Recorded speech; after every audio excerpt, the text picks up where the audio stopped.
días, bienvenidos a la Universidad del Pacífico. El motivo de la convocatoria de esta mañana es la presentación de la obra editorial La política va al cine, editada por Manuel Alcántara y por Santiago Mariani. Para dar inicio a este acto académico, me gustaría invitar a Liuba Cogan, a la presidenta de nuestro fondo editorial, para que nos dirija unas palabras.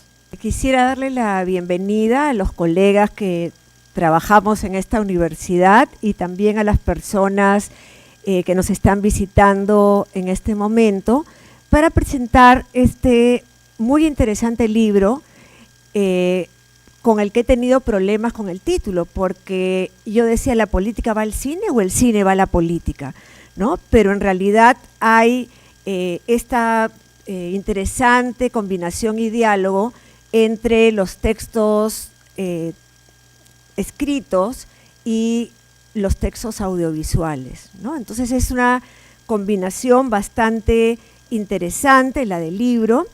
Y además quería felicitar a los editores del libro, porque muchas veces es más difícil editar un libro que escribirlo, ¿no? Entonces realmente mi reconocimiento a Santiago Mariani y a Manuel Alcántara por el trabajo arduo que han hecho en poder compilar una serie de textos, no solamente peruanos, sino a nivel internacional. Entonces, bueno, un aplauso para ellos y les agradezco.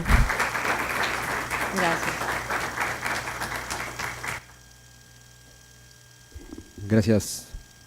Gracias, Liuba, por tus palabras. Ahora me gustaría invitar a la presentación formal del libro, aquí al estrado, a Santiago Mariani, quien es profesor del Departamento Académico de Ciencias Sociales y Políticas de nuestra universidad y editor del libro. Santiago.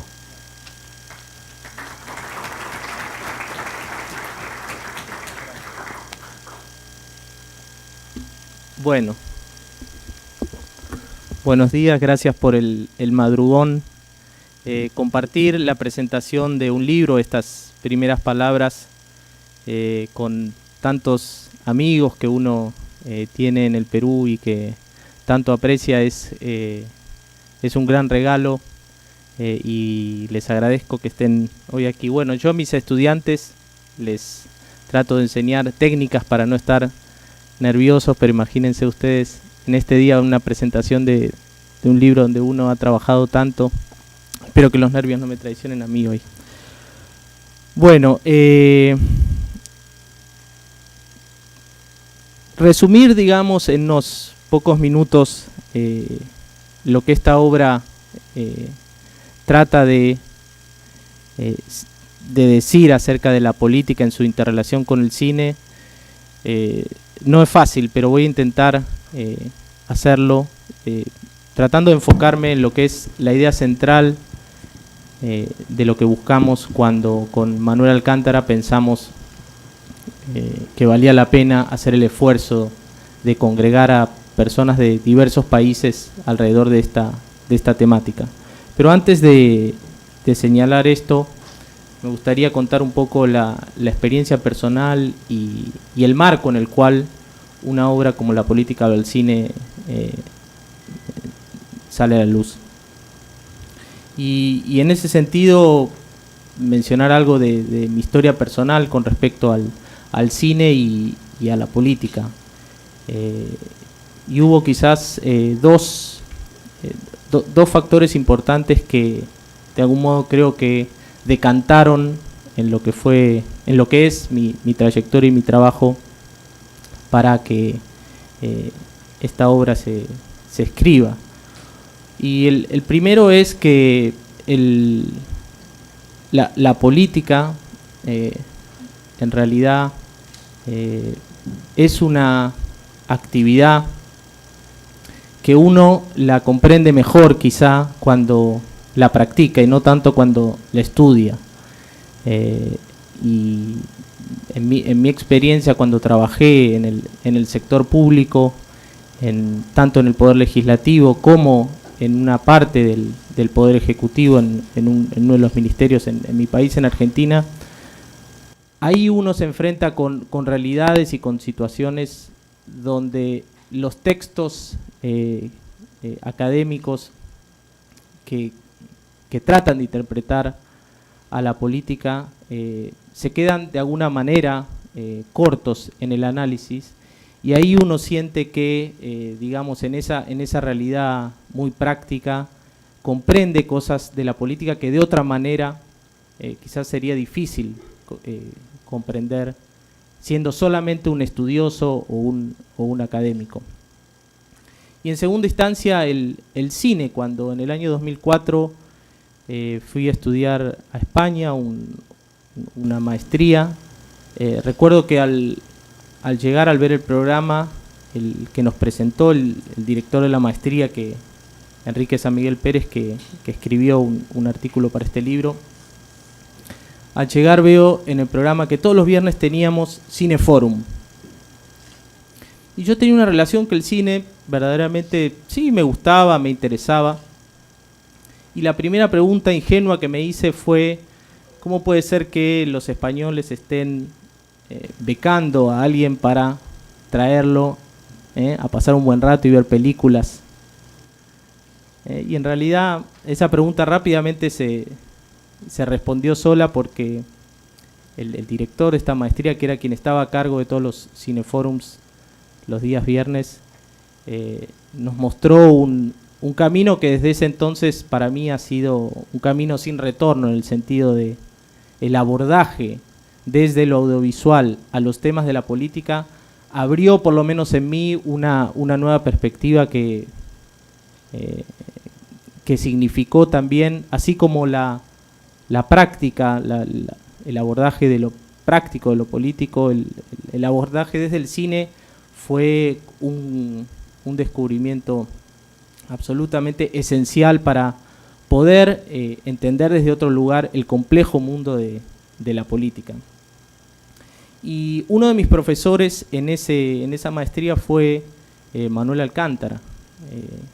Y bueno, por el hecho de estar trabajando en lo mismo, que es la ciencia política, al encontrarnos unos años después en diversas actividades y cosas, naturalmente salía de manera espontánea en la conversación cómo utilizábamos películas de cine como herramienta, digamos, para abordar los temas de la política. Y paralelamente a eso, a esas conversaciones que tenía con Manolo, estando aquí en la Universidad del Pacífico, que es una universidad que le da espacio a estos temas, Cecilia O'Neill, que está hoy aquí con nosotros, sacó adelante la obra, la primera, digamos, que inicia esta saga, porque ahora parece que va a continuar con otro tema, que fue El derecho va al cine. Y bueno, felicitándola y conversando con ella sobre su obra, lanzó de manera espontánea el ¿por qué no hacen ustedes, los que están en ciencia política, la política va al cine?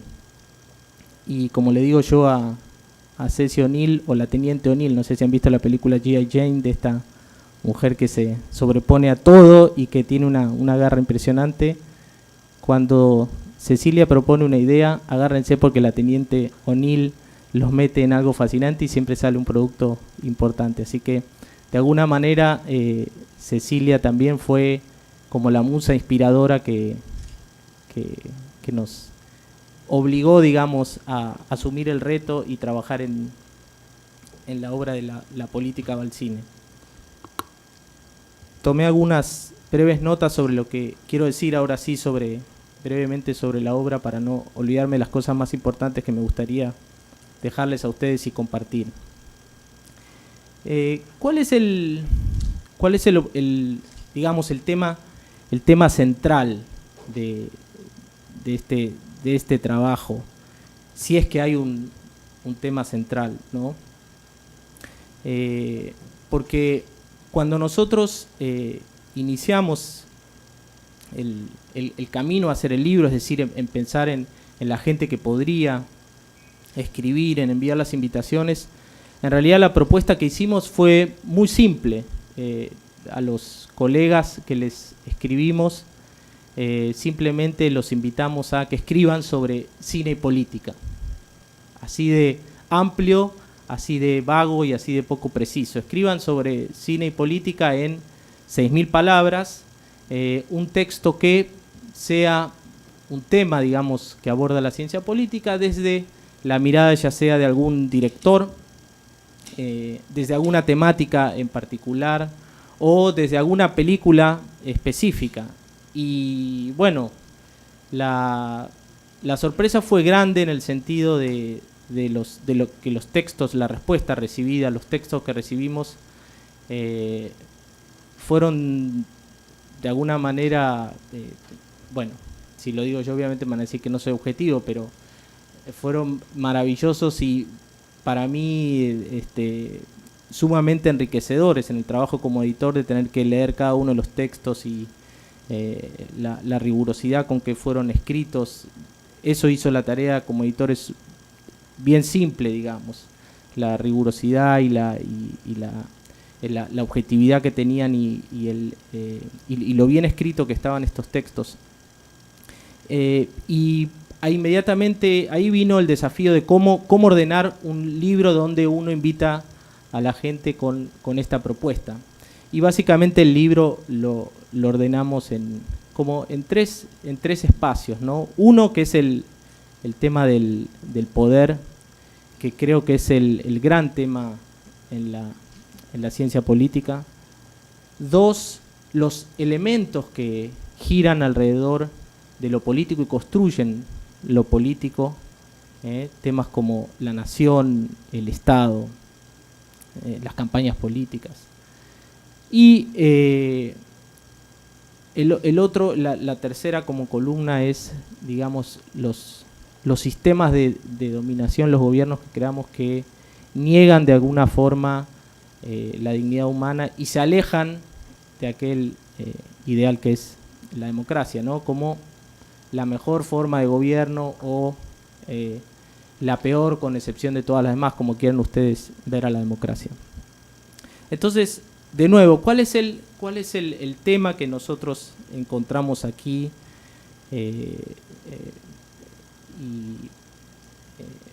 Y por qué ocuparnos de la ciencia política en su interrelación con el cine como recurso didáctico, ¿no? para las aulas.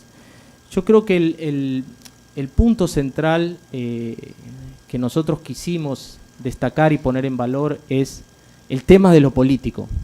¿Y por qué el tema de lo político? Y creo que ahí hay un texto de Jesús Tobar que analiza la película Dogville, la del danés Lance Fortier. Creo que lo político en el sentido de, y como lo pongo en palabras que las pone Jesús Tobar, de desmitificar un mito. ¿Y cuál es desmitificar? ¿Y qué significa desmitificar un mito? Y Jesús Tobar trata de construir, digamos, a partir del análisis de esta película, o de construir, digamos, este mito acerca de que hay una sociedad de hombres buenos que viven en armonía, que viven en paz, que naturalmente están llamados, librados a su propia conciencia, a vivir bien, y eso es contaminado o perjudicado por la irrupción de lo político en el entendido como una construcción de jerarquías, de dominación de unos, de dominados y dominantes, y que eso viene, digamos, a pervertir o a contaminar la buena vida en sociedad. Entonces, él dice, y me parece que es un mensaje poderoso, esto de desmitificar este mito, porque lo político, y es lo que tratamos de poner en valor en la obra, tiene un valor esencial para la vida en comunidad, y sin lo político la vida en comunidad sería imposible. Quizás estoy hablando de un lugar común, pero no tanto, porque todavía vemos, digamos, una suerte de ideal o de utopía acerca de que llega a la negación de lo político, ¿no? Como que la política es eso malo que viene a complicar, digamos, la vida en sociedad, y que podemos prescindir de lo político. Y prescindir de lo político quiere decir prescindir de todo lo que acompaña a lo político, ¿no? Como la construcción de un Estado que brinde ciertas respuestas que la ciudadanía está esperando, y son respuestas que desde el mercado solamente y por la libre iniciativa no van a llegar.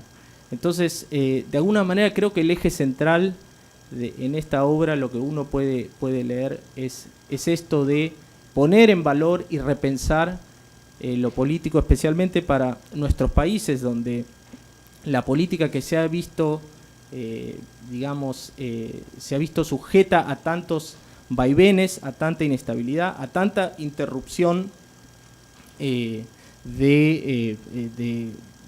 gobiernos que no han sido conformados por la voluntad popular.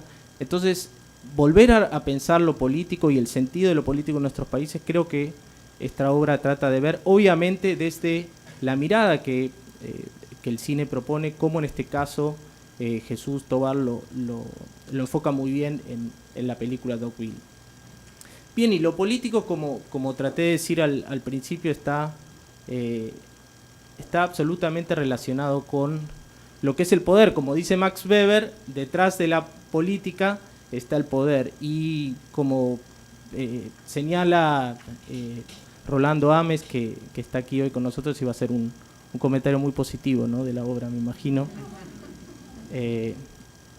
Como señala Rolando en su trabajo, los profesores de ciencia política hablamos del poder, estudiamos el poder, y el poder es ese elemento que está presente, que define a lo político, y que todo el mundo entiende claramente qué es el poder. Si a los ciudadanos, cuando se les pregunta, por ejemplo, en un estudio de opinión, quiénes son las personas poderosas en un país, no tienen dificultad en señalarlo. Ponen a Humala y a Nadine ahí en el mismo nivel. Ahora, distinto es, y ahí nos metemos en un problema cuando nos preguntan qué es el poder, ¿no?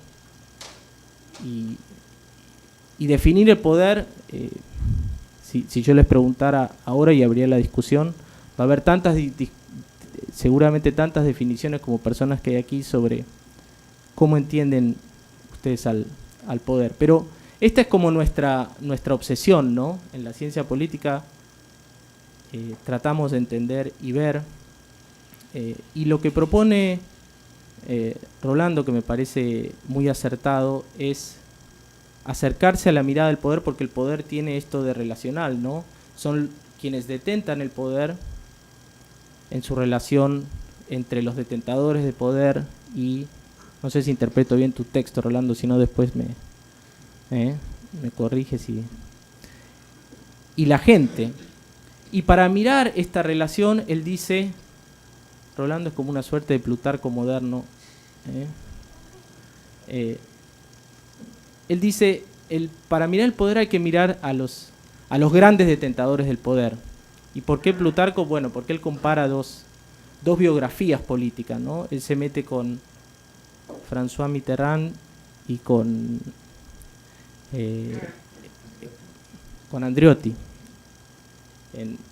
Nada menos que dos personajes que fueron muy importantes en la Europa de posguerra y en la construcción de esas democracias con fuerte base social.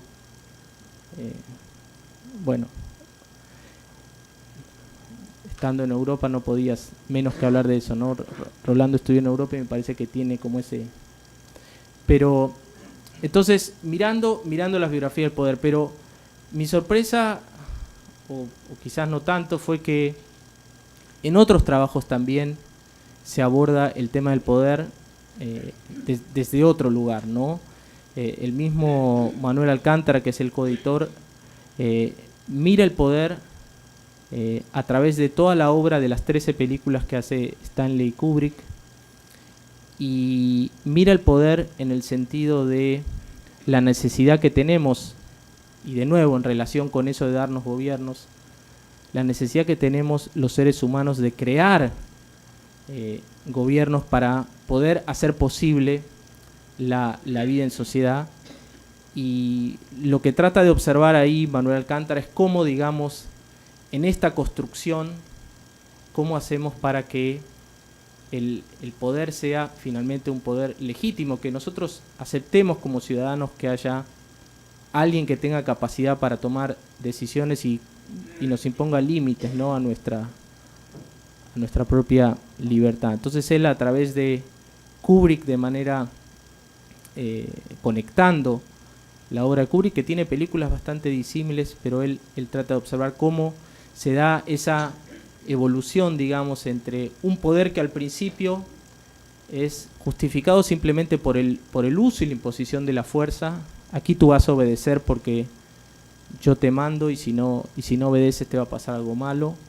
Cómo eso después va cambiando y el poder ya necesita, la dominación de unos sobre otros necesita ser justificado más por una cuestión mística y celestial. Yo soy el elegido de Dios, yo tengo el celular del Señor, con él hablo y él me ha elegido, ¿no? Es un poco esa la figura. Y luego, digamos, la construcción que intenta ser racional, ¿no? Y donde se trata de que el poder, digamos, se construya a partir de un consenso y que tenga esa legitimidad. Esta obra también tiene, como les dije, elementos acerca de lo que construye, y ahí está un artículo que les recomiendo sobre Mandela, pues lo escribí yo, donde yo pongo la mirada sobre tres películas de Mandela que, si bien enfocan diferentes aspectos de la vida de Mandela, creo que el recorrido que intenta hacer el cine con Mandela es el ideario que él, junto con los blancos, porque de Klerk es una figura que también trato de rescatar ahí, que está un poco como olvidada. Claro, Mandela fue realmente, creo que el político más potente, más efectivo, más simbólico de lo que la política debería significar del siglo XX. Entonces la figura de Klerk queda como opacada, ¿no?, frente a Mandela, pero de Klerk juega un papel esencial en ¿qué? En construir entre ellos una nación, porque finalmente la idea de una nación, como la interpreto yo, o como en la literatura se propone, es esa suerte de comunidad donde las personas, a pesar de no conocerse, tienen una idea muy cercana acerca de lo que esa comunidad es, hacia dónde quieren ir, qué es lo que ponen en valor, etc. Entonces, creo que la genialidad de Mandela y también de Klerk está en ver que para construir una nación no la podían hacer como los blancos habían intentado, digamos la minoría blanca, negando la existencia y la posibilidad de personas que tuvieran color de piel distinto, o los negros, como en reacción a eso querían construir una nación, utilizando, como era el eslogan de ellos, una bala para cada uno de los ocupantes, o tirándolos al mar. Entonces entre ellos llegan a construir ese acuerdo donde permiten de alguna manera poner los cimientos de lo que podría llegar a ser esto de la idea de la nación arcoíris, aunque está muy en discusión, ¿no? Es decir, si todos pueden en ese territorio convivir de alguna manera. Y luego está, digamos, por último, para ir cerrando, todos los trabajos que niegan a la democracia, y básicamente se enfocan en lo que la ciencia política denomina como autoritarismos o totalitarismos, ¿no?, que serían como las dos figuras que niegan. Ahí está, por ejemplo, el trabajo de Paula Muñoz, que es la coordinadora de ciencia política, que la veo por ahí, donde ella analiza un subtipo, digamos, dentro de lo que es el mundo del autoritarismo. Se enfoca en los autoritarismos en América Latina a través de películas como La fiesta del chivo o ¿Qué es esto, compañero?, o la ley de Herodes. Y la coincidencia que hay entre en los 3 o 4 trabajos que hay sobre los autoritarismos es que ellos rescatan y reconocen esto de el aporte que hizo el español Juan Lins, que hace poco acaba de fallecer, que era un estudioso de estas formas de gobierno, y a partir de esa mirada que tiene Juan Lins sobre lo que son los gobiernos autoritarios, se meten con distintas películas y ven cómo digamos, el autoritarismo, especialmente en América Latina, ha sido una realidad, y me parece que algunos elementos de lo que allí se presenta son muy útiles y sirven para pensar el análisis de lo que son hoy los desafíos de nuestras democracias, donde en algunos lugares, digamos, vemos que hay una cierta tensión entre, o como una suerte de resabios autoritarios que vuelven a aparecer, y donde debemos estar alertas para ver cómo, digamos, no retroceder a ciertas etapas del pasado donde pensábamos o dábamos por descontado que ya habían sido superadas. Y en el libro también hay un artículo muy especial, que es el de el colega Carlos Celada. Carlos, con gran coraje, se mete en el tema de la ciudadanía sexual y el tema que está ahora en discusión, que es la igualdad de derechos. Y él, a través de la película Contracorriente, plantea, digamos, una discusión que me parece que es interesante, válida y muy vigente en el Perú ahora, es que ¿qué rol debe tener el Estado? En última instancia sería la pregunta ahí. ¿Qué rol debería tener el Estado a la hora de reconocer o no reconocer la orientación sexual de una persona? Y ahí en esta película, que es una película justamente peruana, Carlos analiza con argumentos jurídicos y también políticos lo que es este debate en el Perú de hoy, y me parece que es muy acertado, digamos, que en el libro hayamos incluido este debate y esta mirada sobre esta cuestión. Así que bueno, no sé si lo hice bien, pero traté de darles a ustedes una idea y tentarlos para que ahora salgan corriendo a Crisol, que tiene acá una pequeña, y que vayan a comprar el libro. Bueno, de nuevo agradecerles por estar aquí. Quiero ahora escuchar los interesantes comentarios y los dardos que me van a tirar. Y bueno, creo que en última instancia también un libro puede ser parte de una vocación frustrada, ¿no? Yo me pregunto si no debería haber sido actor, ¿eh? Y me imagino, podríamos hacer, creo, Rolando, una película, tú como un galán maduro tipo Clint Eastwood, y yo podría ser como un Patrick Swayze bailando, ¿no? En Dirty Dancing podríamos pensar hacer, y Ceci, la teniente O'Neill, ahí tenemos una. Así que bueno, quiero agradecer de nuevo a Cecilia, a Liuba Kogan, a todos los colegas que a lo largo del duro proceso de edición, donde uno les hacía preguntas y comentarios, apoyaron tanto, y quienes hoy están aquí para comentar, que son Ricardo Bedoya y Jacqueline Fox, y les agradezco el madrugón, que se hayan tomado el tiempo, y bueno, los invitamos a que hagan los comentarios y trataré con dignidad de defenderme de lo que ustedes digan. Gracias.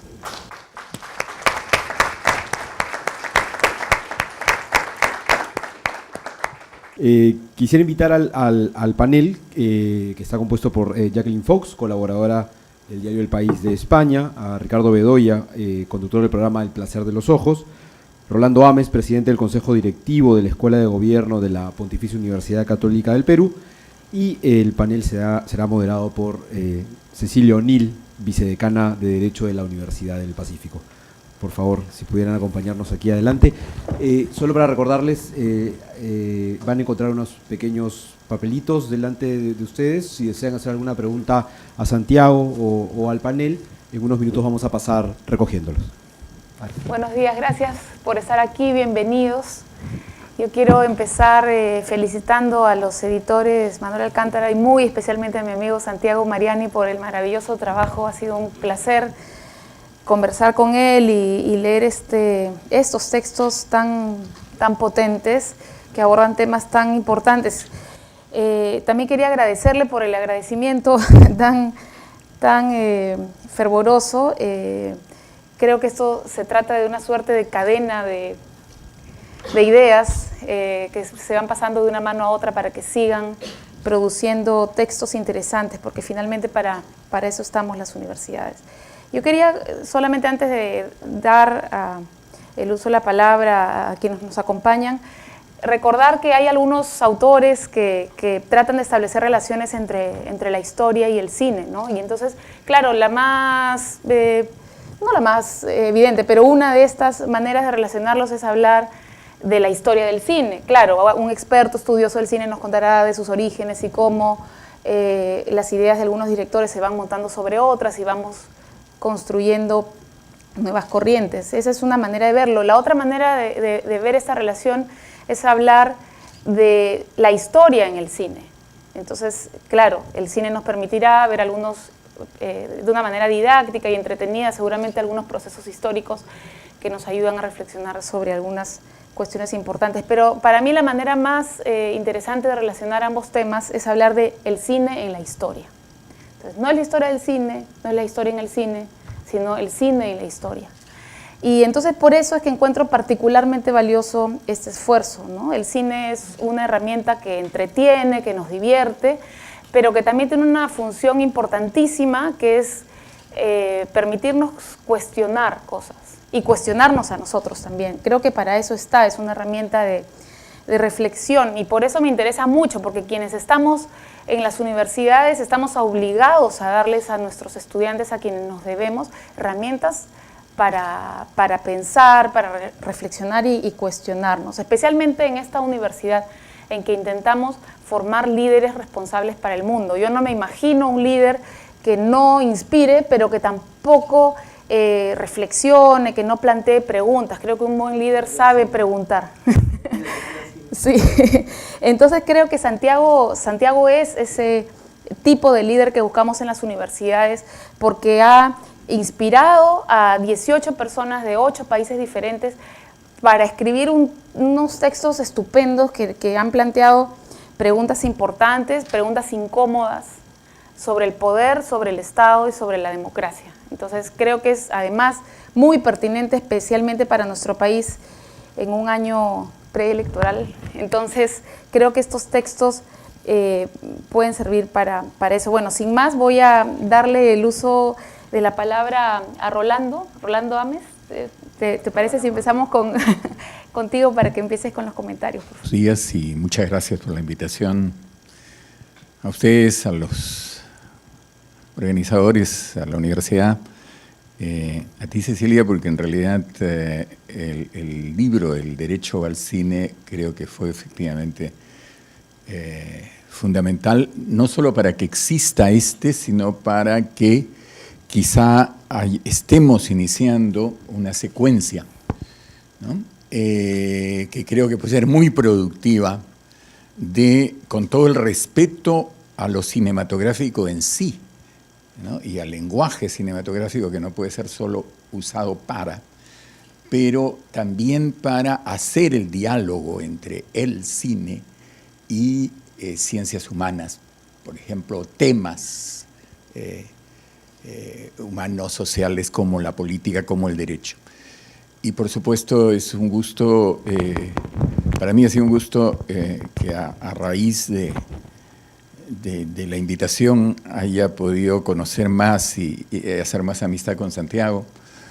Soy muy testigo de ese esfuerzo con Manuel Alcántara, que creo, viviendo en Madrid, ha sido muy importante, pero no ha tenido digamos, como el trabajo cotidiano más angustioso de esperar a que lleguen los artículos, que lleguen a tiempo y que el proceso realmente culmine.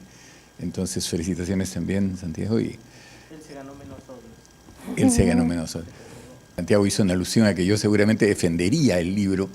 Quizá la mejor manera de defenderlo sea decir que yo estoy muy sorprendido y gratamente sorprendido de la riqueza que he encontrado en el libro, y también con absoluta franqueza, no lo he leído entero, porque es un libro que, por lo menos por mi propia experiencia de autor, como que requiere mirar las películas también. Y entonces justamente cuando uno encuentra a veces un texto muy interesante, pero muy en diálogo con la película, ya es interesante ver qué tema trata, pero uno no lo puede comentar como comentaría, ¿no? Un texto autónomo, ¿no?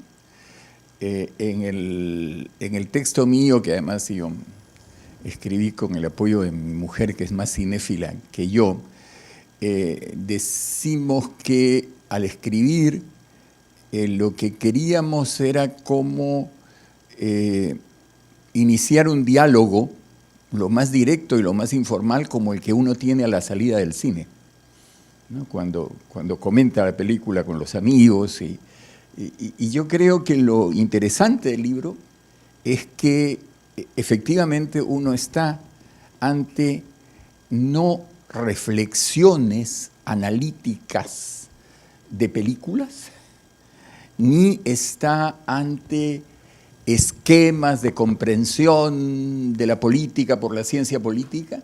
Hay de esas dos cosas, pero sobre todo lo que hay es, ¿no es cierto?, la experiencia de habernos encontrado con la política como realidad humana, porque el gran mérito de la cámara cinematográfica es que entra a los espacios de la política, y no solo a los espacios abiertos de la política, no solo aquellos momentos en que los políticos mueren por tener cámara de televisión, sino precisamente el cine permite que el espectador pueda mirar al político tal cual es en sus momentos personales y en esos espacios reservados que el poder siempre tiende, los poderes siempre tienden a que sean ocultos, ¿no?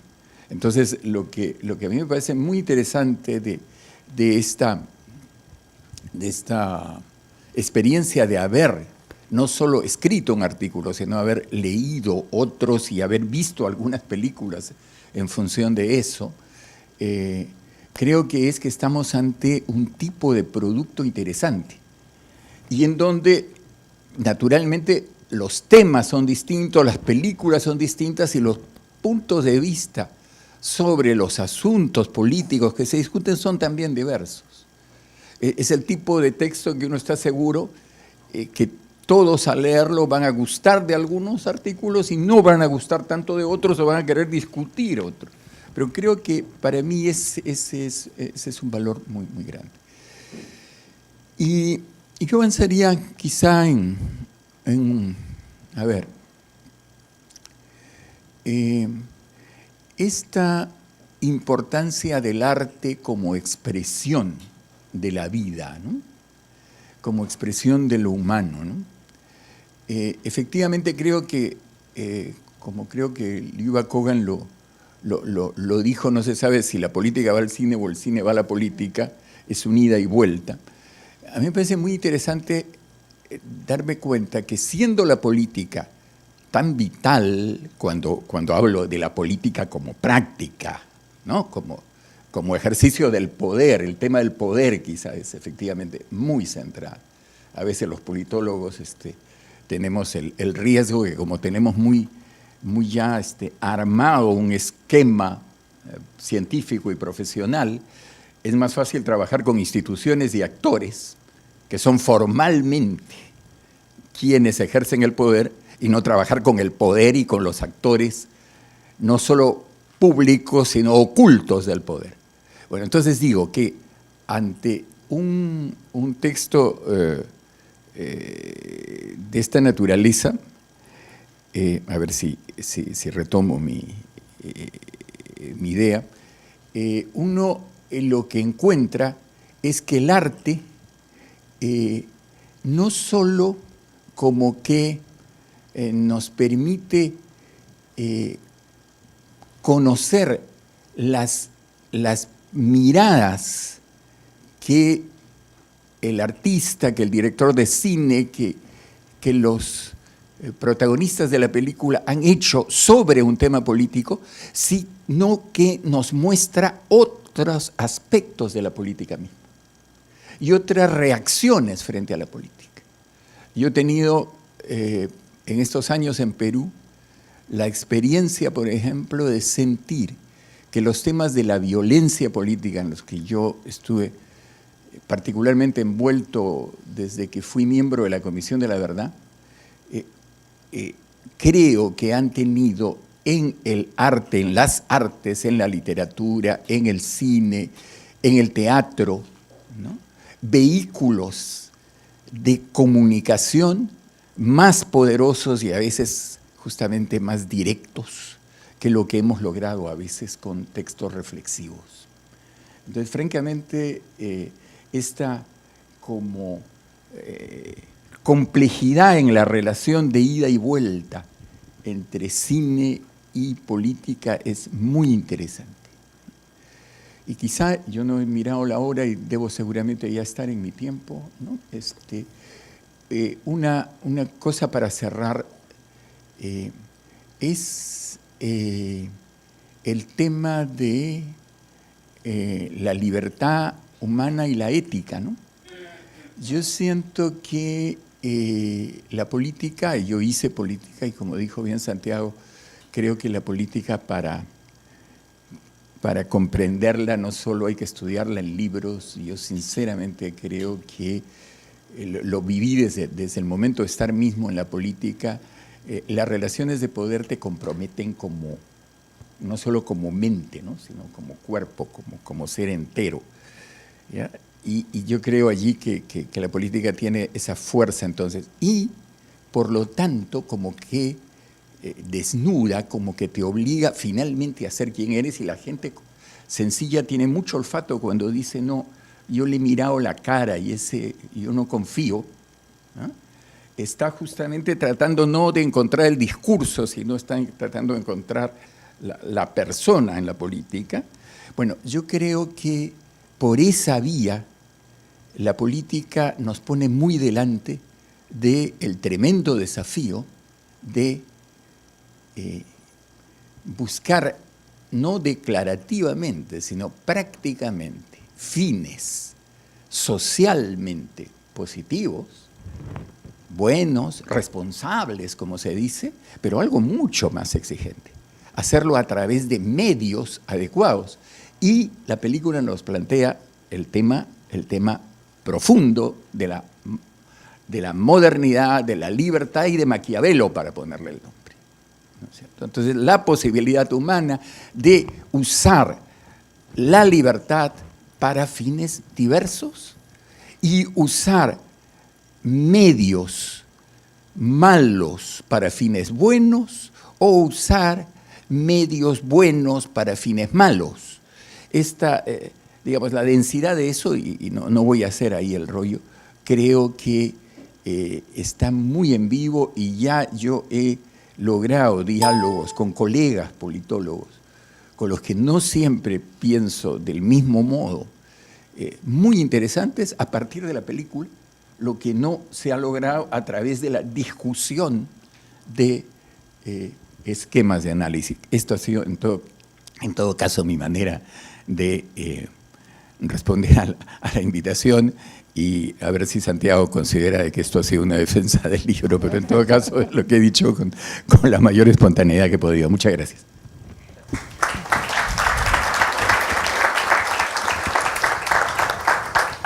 ¿Quieres defenderte o escuchamos mejor todos? Jacqueline Fox, ¿tienes algunos comentarios que hacer respecto del libro? Por favor, te escucho. Gracias, buenos días con todos. Yo también quiero agradecer primero esta invitación del Fondo Editorial y de Santiago a comentar el libro. Y tengo permiso porque Santiago ha dicho que espera dardos, entonces tengo flores y dardos. También quiero agradecer porque estoy compartiendo este panel con dos maestros a quienes yo admiro, ¿no? A quienes aprecio y admiro, y me es muy grato estar también por eso aquí. No, hablo de Rolando y de Ricardo. No te he conocido tanto aún. Quiero leer algunos comentarios y luego pasaré a partes no leídas, para aprovechar el tiempo. Este es un libro que se lee con placer y del cual uno aprende. Puede verse como un manual para la enseñanza de conceptos clave en ciencia política, con el apoyo de filmes bien seleccionados, incluso algunos de gran valor en la historia del cine. El libro también puede verse como un texto de orientación para políticos desorientados, como políticos y asesores desorientados, ¿no? Puede ser una especie de guía de navegación, incluso también para asesores y políticos experimentados que requieren acomodarse al terreno cada día. Me parece que es importante destacar esto de por qué este libro también es útil para políticos y asesores con experiencia, porque si este libro botara algún vapor o tuviera alguna manifestación física más allá del papel, a mí me daba la impresión de que de todos los que lo han escrito, tienen muy presente la idea del deber ser, las buenas prácticas, el interés público, el bien público, que son cosas que especialmente necesitamos más en algunos países que en otros, ¿no? Entonces eso me parece bien valioso, porque yo no sé si es que en el pedido a los colaboradores les dijeron, pero háganlo destacando las buenas prácticas. Dudo que haya sido así tan explícito, pero en realidad hay una coincidencia en eso, ¿no? O sea, hay varias maneras de aproximarse a la discusión de la política en las películas, pero por diversas vías uno puede notar en estos investigadores y profesores que han preparado estos artículos que esperan o recuerdan el deber ser en la política, y creo que es bastante pertinente. Otro valor que también está allí, así como el bien público, que me parece importante y que lo plantea especialmente Paula Muñoz, es el pluralismo político, que en un país como Perú, donde estamos tan poco acostumbrados a dialogar, especialmente por cuestiones de la historia de los últimos 20 años, es otro valor que está atravesando en algunas partes este libro. Creo que este libro pudo haberse escrito en cualquier país iberoamericano, y eso tiene aspectos a favor y tiene aspectos en contra, ¿no? Hay una gran cantidad de referencias al cine estadounidense en este libro, más películas estadounidenses y europeas que latinoamericanas, solo una peruana, es decir, una de contenido peruano, aunque hay 2 directores peruanos, si no he contado mal, son 117 películas mencionadas en el libro, y de esas 117 hay 2 directores peruanos, pero una es de Lucho Llosa, que aborda la realidad de la dictadura de Trujillo, y la otra es Contracorriente, que es abordada en el último texto, sobre homosexuales, hombres. Entonces, eso yo voy a dejar planteado esta cuestión de que este es un libro que pudo haber aparecido en cualquier editorial latinoamericana y no tiene un rasgo peculiar de haber sido hecho en Perú. También otra cuestión, y ya entrando, van a haber más flores, pero voy a empezar con algunos dardos. Yo me sorprendí también que de los, creo que son 18 autores, y hay 2.5 mujeres o una mujer y media, no sé bien cómo llamarlo. Paula Muñoz es la única autora que firma ella sola un texto. Hay un texto hecho en pareja, por una pareja, ¿no? Una mujer y un hombre que firman a la vez un texto. Y luego está el texto que firma Rolando, pero que reconoce que en gran parte también es autora Carmen Lora, pero está dicho a pie de página, ¿no? Pero me parece una desproporción en un libro de ciencia política que haya tantos autores, hombres, y tan pocas mujeres. Yo sé que en el mundo académico hay bastantes desigualdades en números, pero me sorprendió un poco y quería mencionarlo. Y lo menciono a pesar de que yo no soy una activista feminista, ni mucho menos, simplemente era dejar anotado esta cuestión. Otra cosa que me hubiera gustado, dada la abundancia de temas de ciencia política y de temas académicos y de conceptos que me hubiera gustado ver en este libro, y porque además va desapareciendo como práctica editorial, es un índice onomástico, que antes era casi obligatorio en todos los libros, ¿no? Para mí es bien fácil pedirlo. Yo hace un mes y poco presenté la segunda edición de un libro mío que no tiene índice onomástico, ¿no? Pero me doy la libertad de sugerirlo debido a las características de este texto. Y una cuestión adicional que creo que también hubiera ayudado si no hay índice onomástico. Hacia el final hay una ficha de todas las películas que son mencionadas, aludidas y analizadas en el libro. Es una ficha en la que creo que también podrían haber incluido palabras clave de la ciencia política que son abordadas en cada una de estas películas analizadas en los artículos, ¿no? Porque las fichas básicamente son como una ficha normal de película que uno encontraría en una base de datos filmográfica. Y voy a cerrar esta parte de lo que yo eché en falta acerca de este libro impreso por una editorial de una universidad peruana, básicamente por algo que escuché, digamos, y cuando yo estaba leyendo el libro no tuve muy en mente esto de por qué en un libro que menciona 117 películas hay solo 2 peruanas, en un hecho publicado por una editorial de una universidad peruana.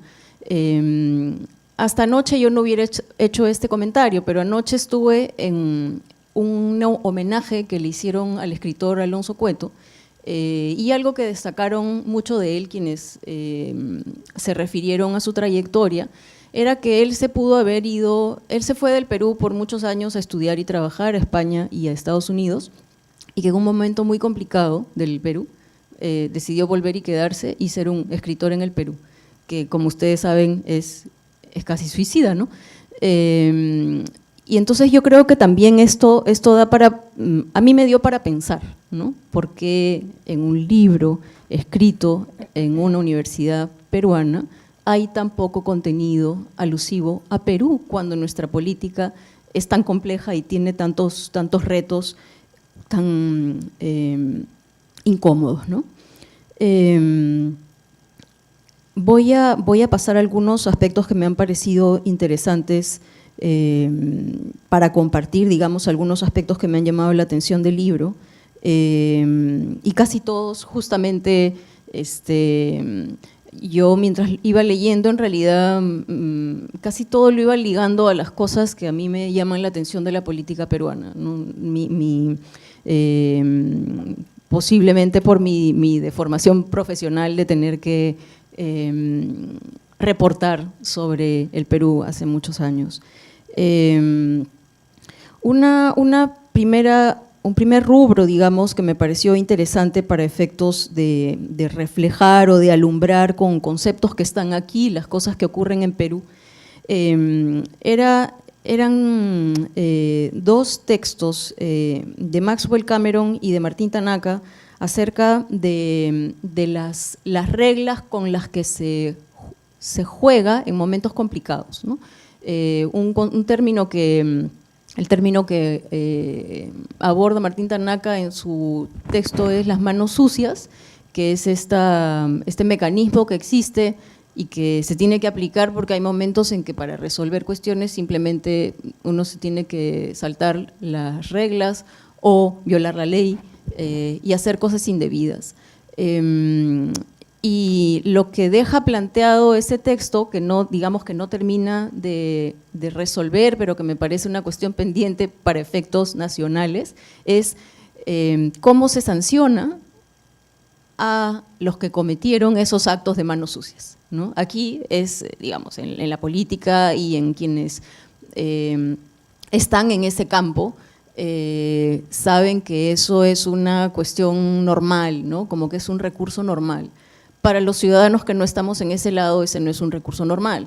Y lo que esperaríamos es que los que deciden resolver cuestiones con manos sucias reciban una sanción, ¿no? Hacia el final, muy al final, las últimas líneas del texto de Martín dice, y acá serían sanciones atenuadas debido a que prestaron un servicio mayor.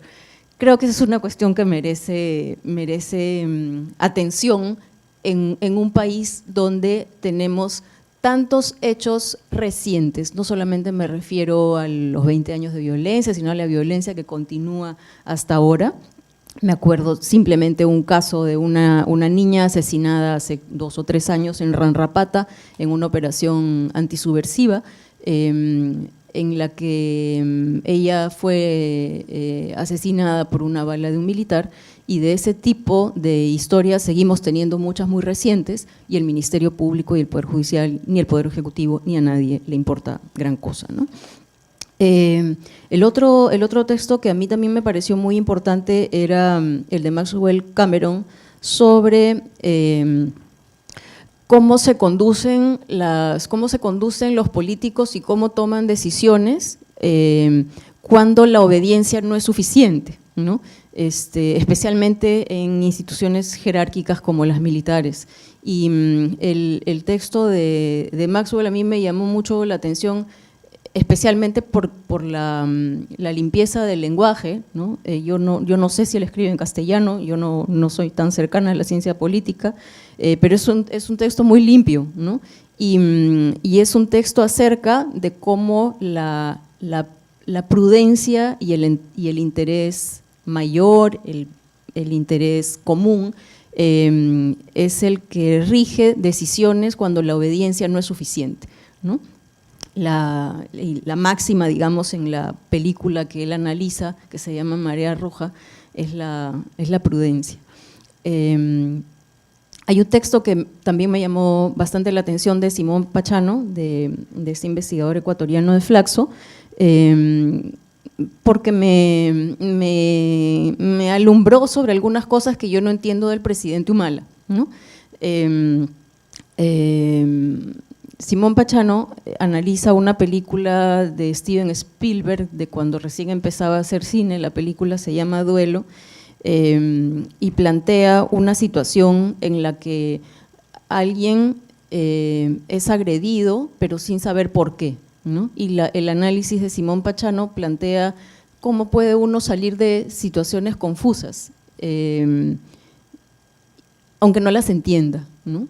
Y la discusión en este artículo a mí me hizo el eco de algunas situaciones en las que el presidente Humala no entiende bien dónde está, ¿no? Hay un pedacito que les quiero leer porque para mí fue útil, acerca de cómo en política se tiene que compartir un campo simbólico para moverse. Voy a leerlo muy rápidamente.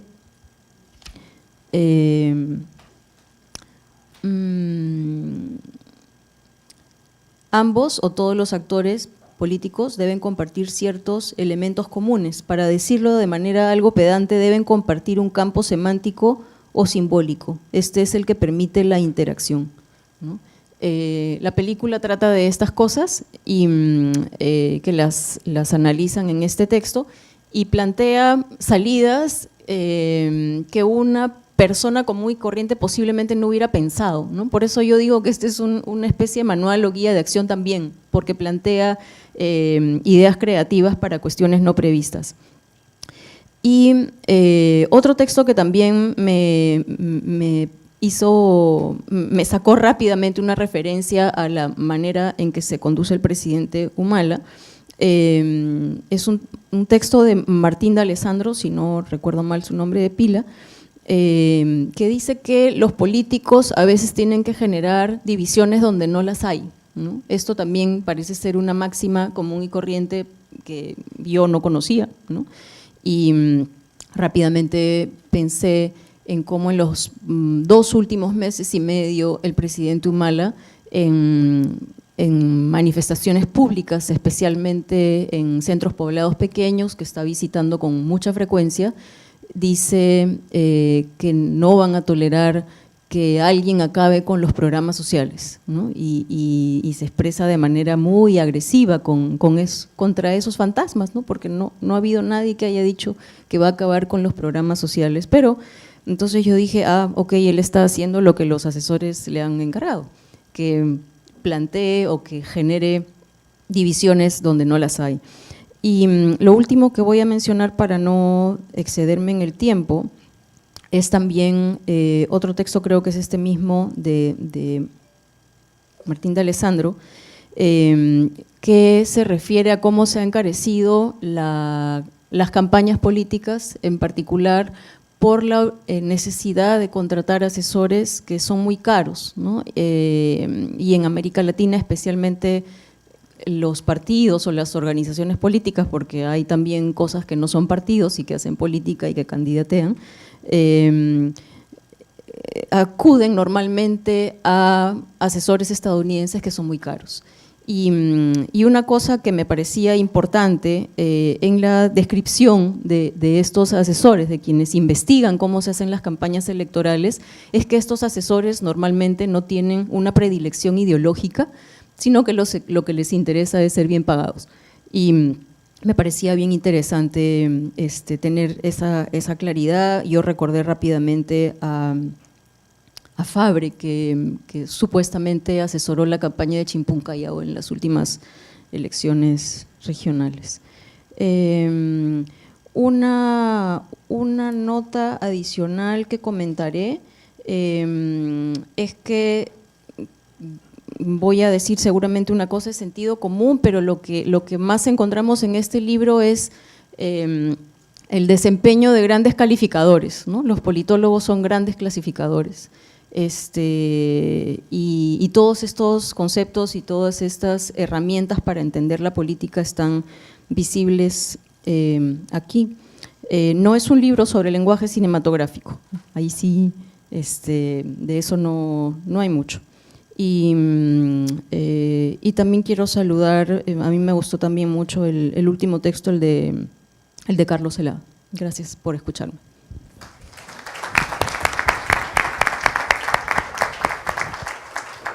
Ricardo, por favor. Muy bien, yo también quiero empezar agradeciendo, ¿no? Agradeciendo la invitación de la Universidad de Santiago para participar. Lo primero que pensé cuando recibí el libro es que el derecho al cine había sembrado, ¿no?, algo concreto, y que es muy importante que una universidad como la Universidad del Pacífico comience ¿no?, digamos, a abordar estos temas que van mezclando disciplinas, ¿no es cierto? Y que son muy ricos, ¿no? Son muy ricos. Lo segundo que pensé es la calidad de la escritura, ¿no?, en cada uno de los textos que están aquí, la cuidadosa edición.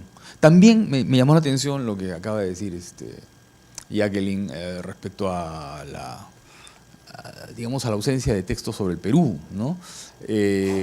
Sobre todo cuando en los últimos años se han producido muchas películas que tienen en el centro el tema del poder, el tema de la corrupción, el tema de la violencia, en fin, todos estos males o flagelos que hemos vivido en los últimos 30 años, en realidad que los vivimos de siempre, pero que se han agudizado en los últimos 30 años.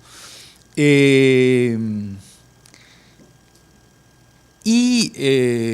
es una, digamos, tal vez sea un asunto que exija, ¿no?, una vuelta a la política o al cine, un segundo tomo, porque creo que es indispensable. Me parece que es indispensable porque creo que se quedan fuera muchísimos abordajes a la política por el cine. Porque el camino del cine y el camino de la política han estado unidos siempre. Y las películas son políticas, las películas tratan de la política incluso cuando no, el tema de la película no es político, ¿no? Eso queda muy claramente, por ejemplo, expresado en el artículo de Celada sobre Contracorriente, ¿no? La película no trata de política, pero el asunto central, ¿no es cierto?, de la película es ese, ¿no? Las relaciones, la heteronormatividad, ¿no?, que tiene que ser aceptada en una sociedad como esta. Por ejemplo, creo que uno de los casos más interesantes sobre esta politización del cine bajo otras apariencias fue en la época de la Gran Depresión en los Estados Unidos, a partir del año 29, cuando las políticas del presidente Roosevelt encontraron en Hollywood un apoyo extraordinario, ¿no? Fue una máquina realmente Hollywood de crear ficciones que se hacían funcionales, digamos, a las políticas que se estaban lanzando por Roosevelt. Y las películas pues no eran políticas aparentemente, eran musicales, eran películas musicales, eran películas evasivas, eran películas que invitaban a soñar y a pensar, ¿no es cierto?, en estos espacios casi mágicos, de lugares exóticos donde Fred Astaire y Ginger Roger bailaban y parecían suspendidos en el aire. Y las películas eran profundamente políticas.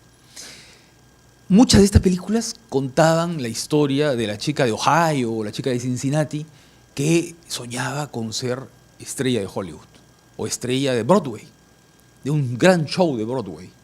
Entonces, lo que veíamos en la película es eso, cómo esta chica salía de su granja amenazada por los bancos, ¿no?, próxima a ser embargada o rematada, y recorría el camino hasta Nueva York y de pronto comenzaba a trabajar en una obra que se estaba preparando y resultaba la última corista del grupo, ¿no? Y a partir de ahí empezaba esa carrera. La película lo que hacía era fascinar a la gente con el sonido, con la música, porque era nuevo. El año 27 había comenzado el cine sonoro. Hasta entonces había sido mudo. Entonces la gente vivía fascinada con la idea del sonido. Y la película aprovechaba eso. Entonces lo que veíamos era a esta chica haciendo sus ensayos, el grupo formándose, los gángsters entrando, un gángster enamorándose de ella para aprovechar además el sonido de las metralletas, ¿no es cierto? Y todo este mundo más o menos sórdido de esos años. Hasta que al final, por supuesto, esta chica, la última del coro, especialmente talentosa, era llamada para reemplazar a la estrella que se había enfermado. Y entonces el número final apoteósico era protagonizado por ella y ella se convertía en la chica triunfadora. Hollywood nos decía, ten paciencia, ¿no? Ten esperanza, esfuérzate, ¿no? Vas a tener tu propia historia de éxito. Profundamente político en esos años. Esos años, además que Roosevelt, ¿no?, se dirigía a la nación norteamericana al lado de la chimenea de la Casa Blanca, ¿no?, por radio, ¿no? Y luego salían las fotos del periódico de Roosevelt hablándole como un padre a sus hijos, ¿no?, y diciéndole exactamente lo mismo que decía Hollywood. Entre nosotros hubo un periodo y un episodio que ha sido muy poco estudiado, porque claro, no quedan las películas, no están las películas. Pero es un episodio en el cual el cine se encuentra con la política de una manera frontal, que es el periodo del oncenio, el periodo de la Patria Nueva de Leguía. Leguía, una de las primeras cosas que hace, porque tenía un sentido agudo de lo mediático, ¿no?, en una época en que todavía no existía televisión ni nada, solamente existía prensa y cine, y el cine era era un medio nuevo, lo primero que hace es dar un decreto supremo que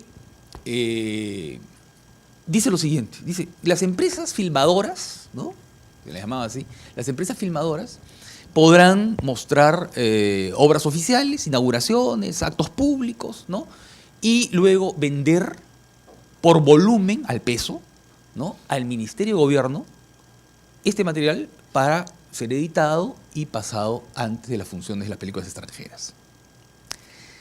Entre 1919 y 1930, lo que está ocurriendo en el mundo es el inicio de la hegemonía hollywoodense, ¿no?, que empieza con la Primera Guerra Mundial.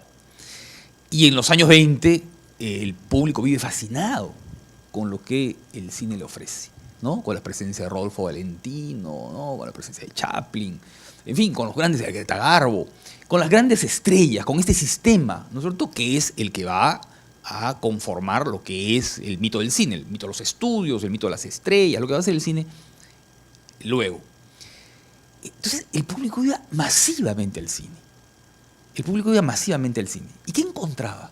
Lo que encontraba es que antes de cada película, ¿no?, se veía un noticiario editado por el Ministerio de Gobierno, en el cual se veía a Leguía inaugurando puentes, inaugurando carreteras, en el hipódromo, en los carnavales, inaugurando, ¿no es cierto?, la Plaza San Martín, celebrando el centenario de la Independencia. Entonces, ahí, ese es un periodo especialmente interesante en el cual se van juntando estas dos dimensiones, ¿no?, de la política yendo al cine y del cine yendo a la política, ¿no?, esta relación de doble vía de la que habló Liuda. Que es especialmente interesante. Y luego, otro asunto que ha tenido también una presencia en el Perú, como lo tuvo en otros lugares, no hay que olvidar que Lenin, Stalin, Hitler tuvieron sus cineastas, ¿no? Lenin, lo primero que hace al llegar al poder es potenciar la Escuela de Cine de Moscú, de la cual salen algunos grandes cineastas, Eisenstein, Pudovkin, Bertov, ¿no?, que son los cineastas que van a hacer la obra que canta las loas a la revolución, al hombre nuevo, a lo que se estaba formando, ¿no? Hitler tiene a Leni Riefenstahl. Tal vez una de las obras maestras del cine sea una película del partido nazi, que es El triunfo de la voluntad, que es un registro documental sobre el Congreso del Partido Nazi en Nuremberg el año 34, apenas llegado al poder. Y es una película absolutamente fascinante, ¿no? Susan Sontag decía, ¿no?, es el fascismo fascinante, ¿no?, porque es una película de una perfección formal extraordinaria y en la cual lo que vamos viendo es estas formaciones casi inhumanas de chicos, parecen clonados, todos iguales, ¿no es cierto?, soldaditos alemanes, y la espera de la llegada de Hitler, que llega por el aire, ¿no?, como si fuera un redentor. Stalin, exactamente igual. Muy bien. Y el cine en el Perú también fue usado muchas veces, ¿no? Incluso el Partido Aprista. El Partido Aprista, ustedes saben que tiene una película, del año 32, que se llamó así, la película del Partido Aprista. Una película que fue prohibida. Es decir, se exhibió, se anunció, ¿no? Se anunció como estreno exclusivo, llega el día y la película no está. La prohibió la censura. Y lamentablemente se ha perdido. Entonces, miren, las relaciones entre el cine y la política son muy estrechas y creo que ameritarían una continuación de este libro. Y tal vez los textos justamente más provocadores en el libro son aquellos que de pronto encuentran lo político en lo no político, ¿no? Por ejemplo, Kubrick, ¿no? La presencia de Kubrick, el cine de Kubrick es un cine muy claramente político, ¿no? La idea del poder, la idea de la sujeción, Naranja Mecánica, ¿no? Naranja Mecánica es una película que casi desnuda lo que son los mecanismos del poder y el uso del poder por un gobierno corrupto, ¿no? Cómo se trata de aplicar el tratamiento de Ludovico para suprimir la violencia de este joven, pero siendo manipulado por un gobierno claramente corrupto. El caso de Contracorriente, claro. y la descripción de algunos personajes, ¿no? De algunos personajes. Aquí Rolando describe a Mitterrand y Andreotti, ¿no? Pero también aborda una película que es especialmente interesante, que es una película francesa que se llama El ejercicio del poder, en la cual hay una serie de alusiones a la política francesa, ¿no? Hay una serie de alusiones a la política francesa, pero va creando una historia de ficción, ¿no? Que va arraigando en lo que es justamente esas dimensiones ocultas, esas recámaras ocultas, ¿no es cierto?, de las que habló en su intervención, que el cine comienza a penetrar. Hay un texto que a mí me resultó especialmente interesante, que es el que habla del gato pardo, porque además tiene una escritura distinta, ¿no? Hay casi es un ejercicio casi literario y de recuerdo y de relación personal con lo que es el príncipe de Salina, ¿no? Y la figura del gato pardo, que es especialmente interesante. Y otro, que no recuerdo el autor, sobre una vida difícil, ¿no? Que es una película italiana de Dino Risi, con Alberto Sordi, que es uno de los grandes comediantes, ¿no es cierto?, de la historia del cine italiano, en la que a partir de la película va escribiendo y va dando un panorama sobre la Italia de la posguerra. Creo que el libro es especialmente interesante. Creo que, como a Jacqueline me hubiera gustado que se hable mucho más del Perú, que hubieran, no sé, creo que me hubieran podido incluirse algunos 2 o 3 textos más sobre películas muy importantes en los últimos años, ¿no? Y no solamente películas que se han visto en las salas, ¿ah? No solamente las películas de Claudia Llosa o las películas de Lombardi, no. En el Perú se está haciendo muchísimo cine en regiones. Lo que se está haciendo, por ejemplo, en Ayacucho, es un cine político de primer orden. Lo que pasa es que tiene, digamos, el revestimiento del cine de terror. Pero es un cine que está hablando de ¿qué? De lo que está pasando, ¿no? Es una especie de gran performance colectiva respecto a los problemas que los ayacuchanos, ¿no es cierto?, de comunidades de altura están viviendo. Los fantasmas que se inventan en estas películas, la jarjacha, el pistaco, ¿no es cierto?, lo que están haciendo es poner en evidencia muchos problemas. Los problemas de abuso, ¿no? Generalmente, además, los causantes de las desgracias son autoridades en esas películas. Son autoridades. La jarjacha, que es digamos, este espantajo que nace del incesto, ¿no? Lo cual pone en evidencia el problema del incesto en esas comunidades. Es un fantasma que aparece en el incesto, que tiene que ser cazado por la comunidad en la noche y esperar que amanezca, ¿no?, para que este espantajo, que es una mezcla de llama y de hombre, ¿no?, de camélido y de ser humano, adquiera su forma humana y entonces la comunidad descubra quién es el incestuoso, quién es el que se ha convertido en jarjacha, ¿no? Y generalmente ese incestuoso que se ha convertido en jarjacha es el gobernador, es el alcalde, ¿no? Es decir, es un cine que está realmente dando una visión del Perú que no es la que dan las películas que llegan a las salas, ¿no?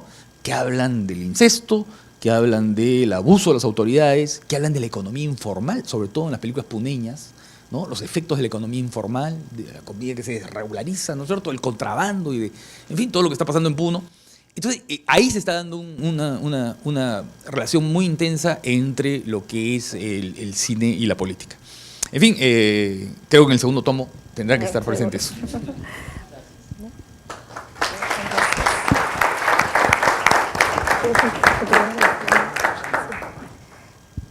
Definitivo.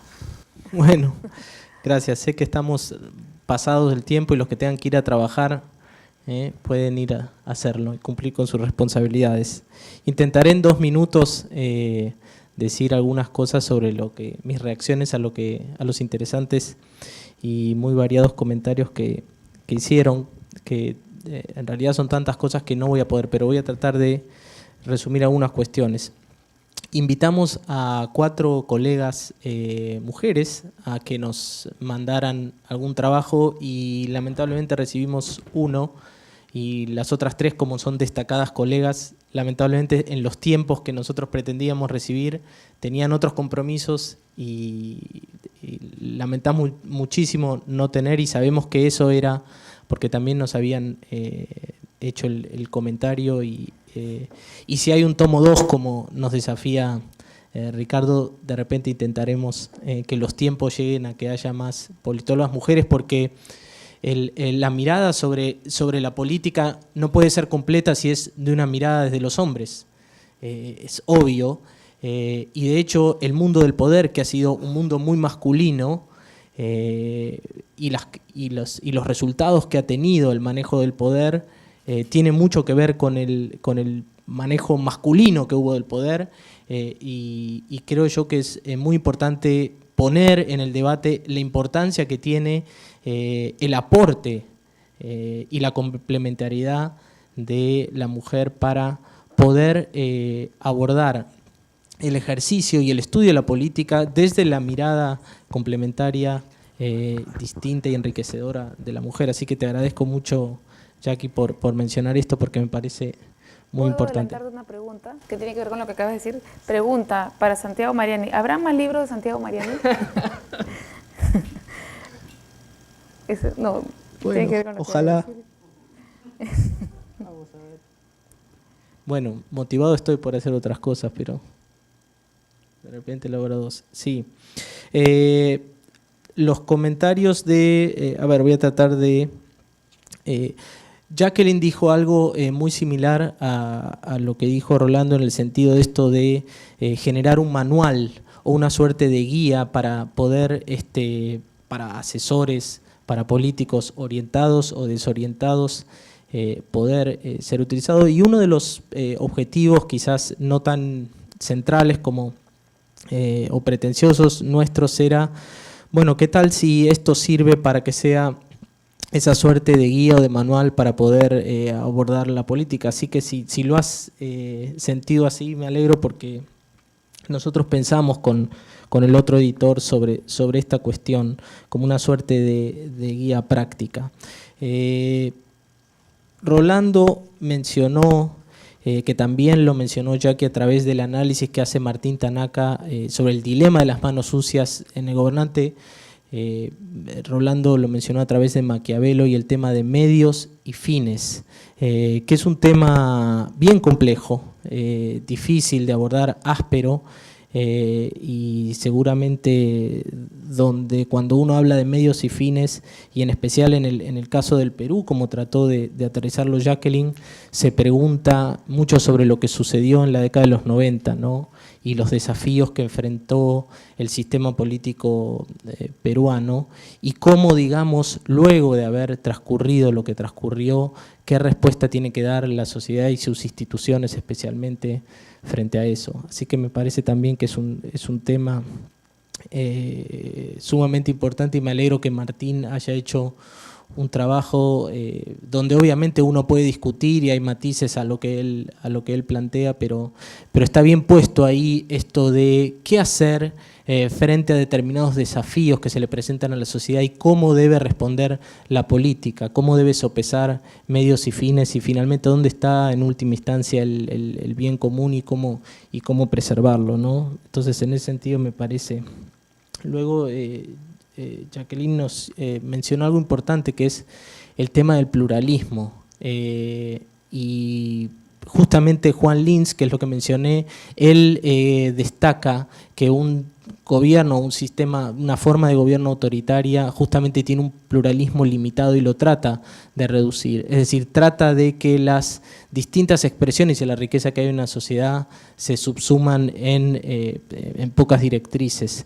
Y cómo generar más pluralismo en una sociedad donde le cuesta, o en sociedades como las nuestras donde nos cuesta el pluralismo, no sé, se me ocurre quizás a través de mayor debate, mayor ejercicio de tolerancia y de diálogo, de intercambio de ideas y de buscar espacios desde donde se pueda canalizar y expresar, ¿no?, las distintas miradas que hay en la sociedad, que es lo que uno ve cuando va a estudiar a otro país donde hay una sociedad que en cierto sentido ha evolucionado con un respeto y una tolerancia mayor al pluralismo, entonces y uno añora, digamos, para su país o su realidad donde está ese mayor pluralismo, así que me parece también muy importante que lo haya mencionado. Me quedan otras cosas que no voy a poder abordar, pero por último lo de Ricardo, que finalmente él me parece que con el ejemplo de Leguía, lo que bien está planteando es lo que nosotros tratamos de mostrar en este texto, que es cómo el cine muestra a la política tratando de construir la legitimidad en el sentido de que el poder que tiene que tomar decisiones y tiene que haber una comunidad que respete las decisiones que toman los políticos o que acepte esas decisiones, sea legítimo, digamos, aceptado. Entonces él, me parece que en este ejemplo nos muestra cómo Leguía rápidamente, siendo un político, entendió o se preocupó por lo que los políticos se preocupan, que es tener esa legitimidad para poder tomar decisiones, porque cuando la legitimidad empieza a flaquear, ahí es cuando empieza el verdadero problema y desafío para quien está al frente del poder. No sabía todo lo que menciona él sobre cine peruano, y con lo que él menciona me da como último punto entrada para también mencionar esto que tanto Ricardo como Jacqueline menciona como la falta de un abordaje de cine peruano. Y ahí tengo que confesar que, digamos, el sesgo mío y el de Alcántara, cuando yo pensaba en las debilidades de este libro, digo, seguro me van a decir que falta Frank Capra analizar, ¿no? Los valores, las libertades, o que hay poco neorrealismo, con todo lo que el neorrealismo italiano, o no sé, que cómo puede ser que Costa Gabras no esté en ninguno de estos textos, y no pensé en lo peruano.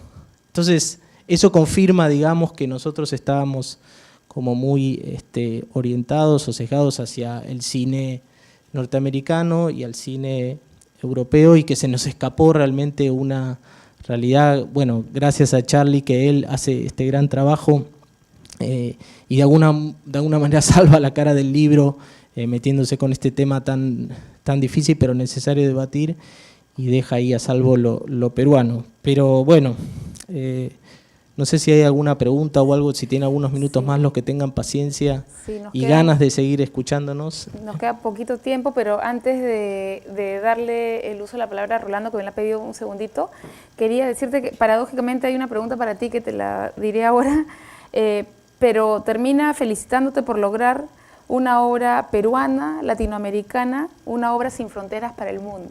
De modo que esta situación puede ser vista de dos maneras, y Rolando, tú tienes un comentario sobre esto precisamente. Sí, quizá, déjenme decirlo, yo no he tenido que ver con la edición del libro, pero he tenido que ver con el desarrollo de la ciencia política en Perú, ¿no? Porque me tocó ser el primer coordinador del programa profesional de ciencia política de la Católica. Y yo creo que el libro tiene el sesgo de lo que es hoy el, digamos, epicentro de la reflexión en ciencia política, que es la política comparada, y que tiene, por tanto, algo así como una referencia muy internacional, muy global, ¿no? Enraizar la ciencia política en Perú es una tarea que está empezando, a mi juicio, ¿no? Hay poca producción, es decir, y además creo que es muy importante también el hecho que Manuel Alcántara, el otro editor, ha sido por muchos años director probablemente el más importante centro de estudios latinoamericanos en Europa. Entonces, la ciencia política es, para bien y para mal, evidentemente también, ¿no?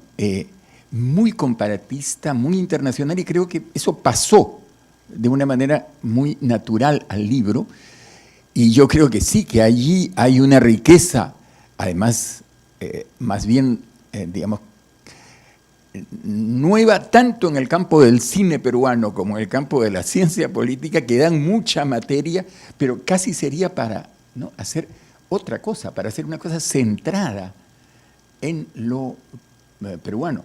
Y al mismo tiempo yo creo que hay un valor que está en ese comentario que tú acabas de leer, ¿no? Y es que sí creo, yo he hecho política y ustedes más o menos pueden tener idea de lo que es mi manera de pensar sobre la política peruana, ¿no? Yo tengo discrepancias con un enfoque demasiado comparatista, pero yo creo que es muy importante y es un aporte muy grande el de la ciencia política comparada a mostrarnos las realidades tal cual son y hacernos ver que de maneras muy distintas en cada país, sin embargo, enfrentamos los mismos retos y los mismos problemas. Entonces, también allí, pero sí, yo asumo, y Jackie lo planteó con mucha franqueza y me parece muy bien, como el tema, evidentemente, de género, pero creo que efectivamente el libro ha sido hecho también desde el Perú e impreso en el Perú, pero me parece que el libro es muy internacional, quizá demasiado. He tratado de explicarlo. Ricardo va a contestar una pregunta puntualmente y luego Santiago para terminar. No, lo que me preguntan es por el cine que se hace en América Latina. Sí, claro, el tema de la política es central, sobre todo en el cine argentino de los últimos años, ¿no? En la que la idea del poder en algunas instituciones, ¿no? El cuestionamiento del poder, por ejemplo, la universidad. Tengo una película como El Estudiante, que es una película especialmente interesante sobre las relaciones de poder en el ámbito universitario, los dirigentes, la lucha entre grupos políticos, ¿no? O La mirada invisible, por ejemplo, ¿no? Que es una película sobre el poder en una institución escolar. Entonces no solamente se trata del poder, digamos, ejecutivo, ¿no es cierto?, sino de todas estas dimensiones del poder intermedias, ¿no? Muy bien, gracias. Santiago va a contestar la pregunta final, que es ¿a quién le regalaría el libro? Bueno, además dice, pensando en las próximas elecciones. O sea, esta es la idea de Rolando, que la política te compromete hasta físicamente. Yo te diría, hasta te hace perder el pelo, ¿no? La política, por lo menos a mí me dejó, como consecuencia a mí me dejó... lamento que no tengamos tiempo para contestar todas las buenas e interesantes preguntas que hicieron llegar. ¿A quién le regalarías el libro en las próximas elecciones? Bueno, a todos, ¿no? Sí, me surge lo mismo que a Jackie. A todos, digamos, como esa guía que intenta hacer para poder plantear los temas centrales y poner en valor, que creo que es el desafío que va a enfrentar quien asuma el Poder Ejecutivo, quien sea el presidente en 2016-2021, creo que el desafío más grande que va a enfrentar es volver a poner a lo político en el lugar que tiene que estar y que lo político sea en última instancia una respuesta a toda esa gran mayoría que hoy no se siente representada en el Perú, porque las encuestas de opinión muestran que ni el Congreso, ni la justicia, ni quien está al frente del Poder Ejecutivo tienen un alto nivel de aprobación. Entonces me parece que el desafío grande para quien, y ojalá lea el libro porque lo va a ayudar en eso, es volver a centrar lo político en donde tiene que estar centrado con sus complejidades y desafíos. Nuevamente agradecerles a todos por el madrugón, como dije hoy, y ojalá, bueno, disfruten esta obra que tiene tantos matices y tantas cosas como que a mí me sorprenden, y agradezco muchísimo de nuevo a Ricardo, a Jacqueline, a nuestro galán maduro de la película que va a ser Rolando Ames, a la Teniente O'Neill, que también va a estar en la película que vamos a hacer, y a la Universidad del Pacífico por haberme dado el espacio y el entusiasmo para poder llevar esto adelante. Gracias.